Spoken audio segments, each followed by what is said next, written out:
ভাগ্যের উপর ভরসা না করে চেষ্টা আর যত্ন দিয়ে যে কোনো জিনিস সুন্দর করে গড়ে তোলা যায়। তো গুড মর্নিং, সুপ্রভাত। কেমন আছো পরিবারের সবাই? আশা করি ভালো আছো, সুস্থ আছো এই গরমে। তো সকাল সকাল ছেলের স্কুল যাওয়ার প্রিপারেশান। এখন মর্নিং স্কুল হয়ে গেছে, 6টার মধ্যে বাস চলে আসছে। তো রীতিমতো 5টা থেকে উঠে যুদ্ধ শুরু করতে হচ্ছে। ওকে না আমি এরকম 2টো বোতলে জল দিই, একটাতে প্লেন জল থাকে, আরেকটাতে এরকম আখে গুড় আর জল জিরা দিয়ে লিকুইড বানিয়ে দিই, এবং আমরা ওইটা তৈরি করে রাখি, মাঝে মধ্যে সবাই একটু একটু করে খাই। সোমালিস ক্রিয়েটিভ ব্লগসের আর একটা ফ্রেশ ব্লগে তোমাদের সবাইকে ওয়েলকাম জানি। আজকের ব্লগটা শুরু করছি। সকালবেলা ছেলেকে স্কুল দিয়ে এসে না এরকম একটু বাগানে এসে আমি এক চক্কর লাগিয়ে যাই। কোথায় কি অবস্থা আমার বাগানের একটু চোখ বুলিয়ে যাই। আর এই কাজটা না করতে পারলে আমার মনটাও ভালো লাগে না। আজ বেসিক্যালি তোমাদের সাথে আমি আলোচনা করব 100% এফেক্টিভ কিছু টিপস, যেগুলো কিনা এই গরমের সমস্ত কাজ তোমার ইজি করে দেবে। সকালবেলাটা ছাদে এত ফুরফুরে হাওয়া, মনে হয় না নিচে গিয়ে কোনো কাজ করি। সারা রাত্রে তো মানে স্বস্তি নেই যাকে বলে। পাখা চলছে, হাওয়া আছে, সবই আছে, তবু যেন স্বস্তির ঘুমটা নেই এখন। কবে যে একটু বৃষ্টি নামবে শুধু তার অপেক্ষায়। রোদটা ওঠার আগে আজকে ভাবছি ছাদটা একটুখানি ধুইয়ে নেবো, কারণ ছাদে যা অবস্থা। আমাদের এখানে ইন্ডাস্ট্রি এলাকা, চারিদিকে কলকারখানা, মানে ছাদটা তোমাদের না দেখালে তোমরা বুঝতে পারবে না ছাদের কী অবস্থা হয়েছে। ছাদটা দেখো, পুরো কালো কালো স্পট, কেমন এগুলো সব কালি। এই যে আমরা হেঁটেছি তার পায়ের ছাপ। এটা এখন না ধোয়ানো ছাড়া কোনো উপায় নেই, ধোয়াতে হবে ছাদটা, পুরো ছাদ।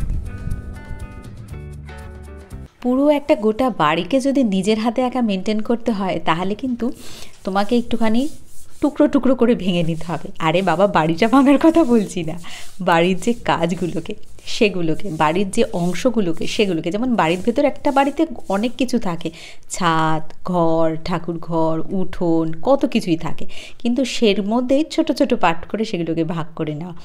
যেমন আজকে আমি ছাদটা অতিরিক্তই নোংরা ছিল, মানে কালো হয়ে গেছে, পা দেওয়া যাচ্ছে না, পা কালো হয়ে যাচ্ছে। তাই জন্যই ছাদটা একটু টুক করে ধুইয়ে দিলাম। একটু জল দিয়ে এটা ধুয়ে দিতে আমার 10 মিনিট মতো সময় লাগলো। ছাদ লাগাওয়াই হচ্ছে এই সিঁড়ি। তো সিঁড়িটা কিন্তু ওই উপর থেকে একদম নিচ পর্যন্ত আমার পরিষ্কারের আজকে দরকার নেই। তাই জন্য সিঁড়ির মধ্যে যেই অংশটুকু খুব নোংরা হয়ে রয়েছে, অগোছালো হয়ে রয়েছে, শুধু সেটুকুকে হাত দেবো। যেমন এখানে বেশ কিছু অপ্রয়োজনীয় জিনিস এলোমেলোভাবে পড়েছিল, যার জন্য জায়গাটাও বেশ দেখতে বাজে লাগছিলো, আর হাঁটাচলা করতেও একটু সমস্যা হচ্ছিল। সেই জন্য এই জায়গাটাকে একটুখানি অর্গানাইজ করে নেবো। তা অর্গানাইজ যখন করব, তার আগে ভাবলাম শুধু কেননা এই জানলাটা একটু ঝুল পড়েছে সেটাও ঝেড়ে দিই। এগুলো দিদি, এই সিঁড়িটা বেসিক্যালি দিদি পরিষ্কার করে, কিন্তু দিদি তো এত নিখুঁতভাবে ঝাড়পোছগুলো করতে পারে না, আর অতটা মানে করানো ওনাকে দিয়ে সম্ভব হয়ে ওঠে না। যার জন্য আমি একটুখানি ঝুলঠুলগুলো ঝেড়ে একটুখানি ঝাড় দিয়ে এগিয়ে রাখলাম কাজটা। শরীর, মন, ঘর বাড়ি যাই বলো না কেন, এগুলোর পেছনে যদি তুমি একটু পরিশ্রম আর যত্ন না করো না, তাহলে কখনোই এগুলো সুন্দর থাকবে না। আগে এই নোংরা কাজগুলো আগে সেরে নিলাম, স্নানের আগে এগুলো করে নিলে না যে পরিমাণে ঘাম যাচ্ছে, নিজেকে একটু ফ্রেশ লাগে। তো স্নান দান করে রান্নাটা শুরু করে দিয়েছি। আজকে একটুখানি মটন এনেছে, তো একটু মটন হবে, আর দেখি কি করা যায়। এখানে দাঁড়িয়ে মনে হচ্ছে এখানেই দাঁড়িয়ে থাকি, এত সুন্দর হাওয়া, ঠান্ডা। ঘরের ভেতরে ততটাই গরম, কিন্তু বাইরে রোদে গেলে পুরো একবারে ঝলসে যেতে হবে। কিন্তু এখানে রোদ নেই। এই দেখো আমার চাপা ফুল গাছে কি সুন্দর ফুল এসছে, আর মিষ্টি গন্ধ। রাত্রিবেলা আরও বিশেষ করে পুরো বাড়িটা যেন ম করে গন্ধে।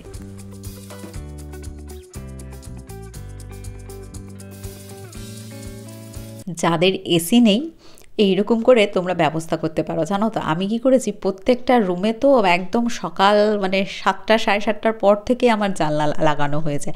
ওই ভোরের দিকটা একটু খুলি, তারপরে সমস্ত জানলা ঠান্লা লাগিয়ে দিই, আর দিয়ে না এইরকমভাবে ভিজে ভিজে জামা কাপড়গুলো যেগুলো কাঁচা চলছে ওয়াশিং মেশিনে, সেগুলো এনে ঘরের ভেতরই মেলে দিয়ে। বিশ্বাস করো, মানে বিকেলের হওয়ারও দরকার নেই, দুপুরের মধ্যে দেখি পুরো সেগুলো মচমচ করছে। তা আমি একটু কনফিউশনে রয়েছিলাম যে স্ট্যান্ডের মধ্যে দেবো, স্ট্যান্ডগুলো আবার খারাপ না হয়ে যায়। তারপরে ভাবছি যা রোদ আর যা তাপ, স্ট্যান্ড তো পুরো আগুন হয়ে রয়েছে, ও আর রাস্টে এসে নষ্ট হবে না।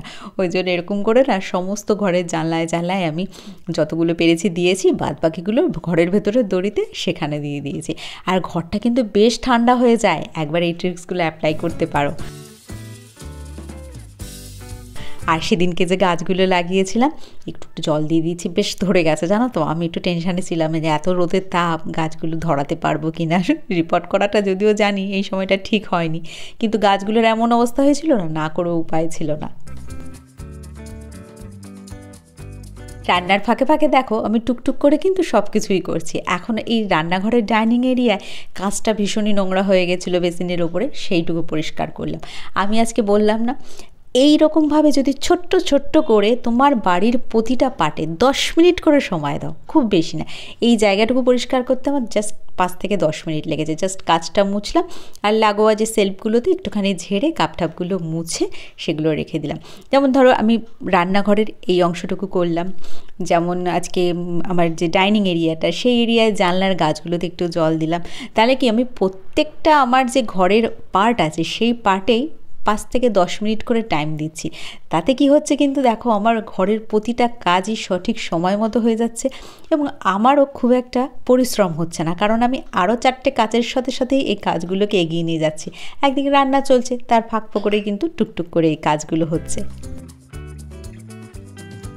এইভাবে যদি তোমার বাড়ির প্রত্যেকটা পার্টে, যেমন ধরো এই রান্নাঘর, ডাইনিং ঘর, ছেলেদের রুম, নিজের বেডরুম, এরকম প্রত্যেকটা জায়গায় যদি মানে কাজ বেছে বেছে 5 থেকে 10 মিনিট সময় দাও না, তাহলে দেখবে তোমার পুরো বাড়িটা সুন্দরভাবে অর্গানাইজ করে রাখতে এই গরমেও তোমার কোনো রকম কষ্ট হবে না। কষ্ট কথার অর্থ হচ্ছে এটাই, দেখো কষ্ট না করলে কেষ্ট মেলে না, এটা তো জানতেই হবে। কিন্তু কষ্ট কথার অর্থ হচ্ছে যে অত্যাধিক হেডেক। ঘরদোর পরিষ্কার করাটা কিন্তু যারা রেগুলার বেসিসে করে না তাদের কাছে এটা একটা হেডেকে পরিণত হয়ে যায়। কিন্তু এরকম রেগুলার বেসিসে যদি 10 মিনিট করে প্রত্যেকটা ঘরে মানে জায়গা অনুযায়ী তুমি সময় দাও না, তাহলে কিন্তু দেখবে যে তোমার কাজগুলো তোমার উপরে মানে ভার হয়ে যাবে না। যেমন আজকে এখন আমি চলে এসেছি ছেলেদের ঘরগুলোতে কি হয়, জামা কাপড়ের জায়গাটাই ওদের বেশি এলোমেলো হয়, কারণ ওই বাচ্চারা তো জামা কাপড় গুছিয়ে রাখে না, আসলো পড়লো একটা তার উপরে চাপিয়ে দিল, তার উপরে চাপিয়ে দিল, এরকম চলে যায়। আর রোজ রোজ এগুলোকে গোছানো আমার পক্ষে সম্ভব হয় না, কারণ এই ঘর সংসারের কাজ ছাড়াও আনুষঙ্গিক অনেক কাজ আমাকে তার সাথে সাথে করতে হয়। সুতরাং এক কাজ নিয়ে পড়ে থাকাটাও আমার পক্ষে সম্ভব হয় না। তাই জন্য এইভাবে আমি কাজগুলোকে অর্গানাইজ করি। তাতে কি হয়, আমার নিজের জন্য সময় বাঁচে, নিজেরও একটা কাজ করার মতো জায়গা আছে, সেই জায়গাটায় নিজের সময় দেওয়াটা তো জরুরি। তুমি যেখানে সময় দেবে সেখানেই তোমার ইনক্রিজ হবে, সে বাড়ির কাজ বলো, নিজের কাজ বলো বা সোশ্যাল মিডিয়ার কাজ বলো, টাইম তো তোমাকে দিতেই হবে। আর টাইমটা বার করতে হবে কিন্তু এই রকম স্মার্ট টিপসগুলো অ্যাপ্লাই করে করে। এই চটের ব্যাগগুলো কিন্তু খুব হেল্পফুল, অনেক ভারী ভারী জিনিসপত্র ক্যারি করা যায়। এই জন্য এই টাইপের ব্যাগগুলো না আমি হাতের কাছে রাখারই চেষ্টা করি, যাতে আমার অবর্তমানেও বাড়ির অন্যরা বের করতে পারে।